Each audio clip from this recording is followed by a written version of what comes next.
Дето се ражда в тишината на сърцето, в усмивката на дете, в онзи миг на чисто осъзнаване.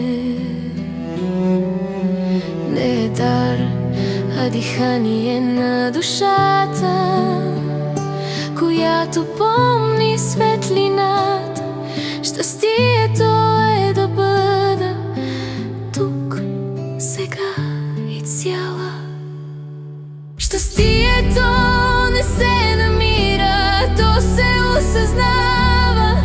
То не идва отвън, а се ражда вътре. Когато спрем да гоним и просто бъдем, момент на мир, в който душата си спомня светлината.